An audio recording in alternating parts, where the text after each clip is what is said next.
こんにちは。テコンドーアクションアカデミーです。今回のテーマはテコンドーのカット蹴り解説動画中編攻防一体カットスタンスとフラミンゴです。近代テコンドーの代名詞ともいえるカットとカット蹴りについて前編、中編、後編の3つに分けて解説します。前回の動画では1、カット蹴りって何？ 2、カット蹴りの原型、その場での前足横蹴り。3、日本ではこれがカット蹴り？スライドステップからの前足横蹴りについて解説しました。今回の中編では4、攻防一体の構えカットスタンス。5、攻防一体の移動フラミンゴ。6、フラミンゴプラス前足の横蹴りイコールカット蹴りを解説します。そして次回の後編では7、カット蹴りを起点とした連続蹴り紹介。8、カット蹴りコンビネーション練習の注意点。9、体幹とインナーマッスルを鍛える実践的な練習法を解説する予定です。もしよろしければチャンネル登録してお待ちいただけると嬉しいです。4、攻防一体の構えカットスタンス。カットスタンスとは片足を上げた状態での構えのことです。このカットスタンスの最大のメリットは攻防一体であることです。なお、片足を上げて軸足を返し、前足の蹴り足を横にして半伸ばしにした状態もカットスタンスであり、カットとも言えます。私の中ではこの状態が最もカットのイメージに近いです。ご覧ください。軸足を返し、片足を上げ、前足を横にして半伸ばしにした状態をキープします。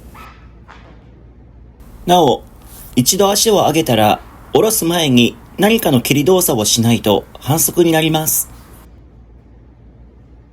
ポイントは筋力に頼らず重心を把握しバランスを取ることです。そうすることで全身リラックスした状態をキープでき、いつでも蹴りを放てるようになります。テコンドーの組手ではこうやって前足を横に半伸ばしにしてキープするだけでもかなりの効果があります。その理由がわかりますでしょうか？もしかしたらそんな片足を上げた不安定な状態で効果があるってどういうこと？と疑問に思われる方もいると思います。その疑問に答えるためにまずはテコンドーの反則ルールについて簡単に説明します。こちらをご覧ください。テコンドーの反則ルール一部紹介。顔面パンチ、帯から下への攻撃、相手が上げた足への攻撃。ただし膝を横に寝かせた状態で下からすくい上げるのは OK。肘や膝での攻撃。ただし肘でのブロックは OK だが膝ブロックは NG。投げ技、つかみ技、蹴り足をつかむのも NG。1秒以上のプッシング。ただし1秒未満の手のひらのプッシングは OK だが相手が蹴っている時は NG。転倒させたら反則。場外に出ること。これらの反則ルールがあると片足を上げて半伸ばしにされるだけでもかなり攻めづらいのがわかりますよね。しかもこのカットスタンスはご覧の通りほぼ横蹴りが完成しています。あと少し蹴り足を伸ばすだけで横蹴りが完成します。つまりカットスタンスは最速の横蹴りのフォームと言えます。これは槍を前に構えた状態に似ています。相手にとっては近寄りづらく、近づこうとすれば槍で突かれるわけです。しかも電子防具導入以降は前足で当てるだけでもポイント判定されやすくなっています。さらにこの状態からかかと落とし、回し蹴り、掛け蹴りなど変化させることもできます。まさに攻防一体でかなり強力な状態であることがご理解いただけたのではないでしょうか。実際かなり有効で強力だからこそ全選手が使っています。ただカットスタンスで立って待っているだけだと消極的行為として反則を取られます。そこで、この攻防一体のカットスタンスから相手の方に近づき攻めに転ずる必要があります。そこで使われる移動法が次にご紹介するフラミンゴです。5、攻防一体の移動、フラミンゴ。フラミンゴという名称は格闘ゲーム鉄拳シリーズのテコンドーキャラ、ペクトーさんやファランをご存知の方ならおなじみかもしれません。これは片足を上げ、軸足を90度から180度回転させ、かかとを相手に向けた状態で、足裏母指球を中心とした上足底部で床を踏み込み移動します。こんな感じです。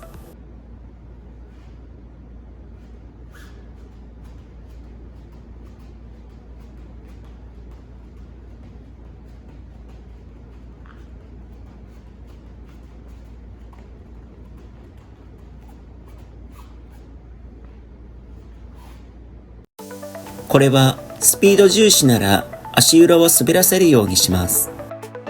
また大きく移動したい時ならホップする、つまり軽くピョンと飛ぶようにします。そしてこのフラミンゴに前足の横蹴りを組み合わせればカット蹴りが完成します。6、フラミンゴプラス前足の横蹴りイコールカット蹴り。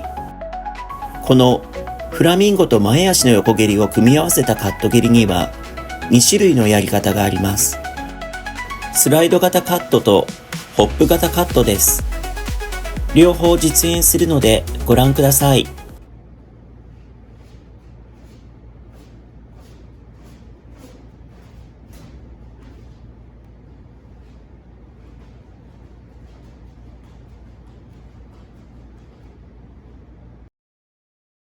いかがですか？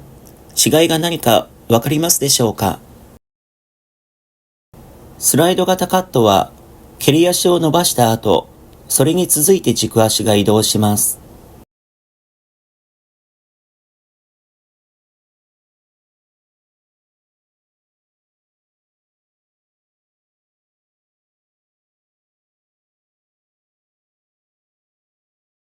ホップ型カットは軸足と蹴り足を同時に伸ばして移動します。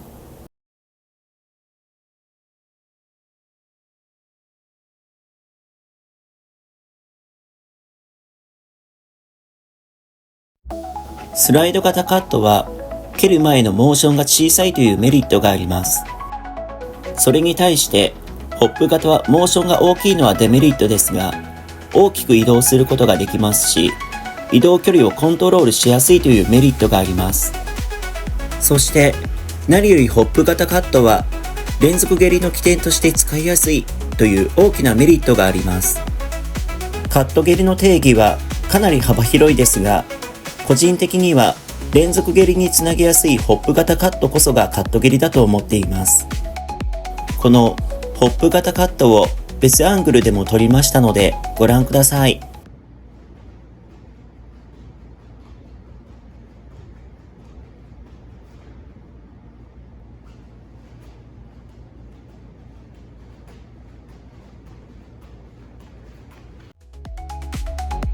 今回の動画は以上です。次回後編では7、カット蹴りを起点とした連続蹴り紹介。8、カット蹴りコンビネーション練習の注意点。9、体幹とインナーマッスルを鍛える実践的な練習法をお伝えする予定です。その一部を先にお見せします。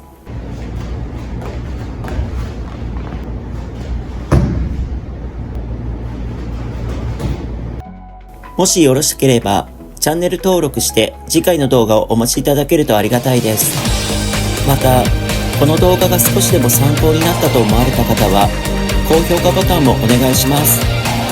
ここまでご覧いただきありがとうございます。それでは次回の動画でまたお会いしましょう。Thank you so much for watching. I look forward to seeing you in the next video.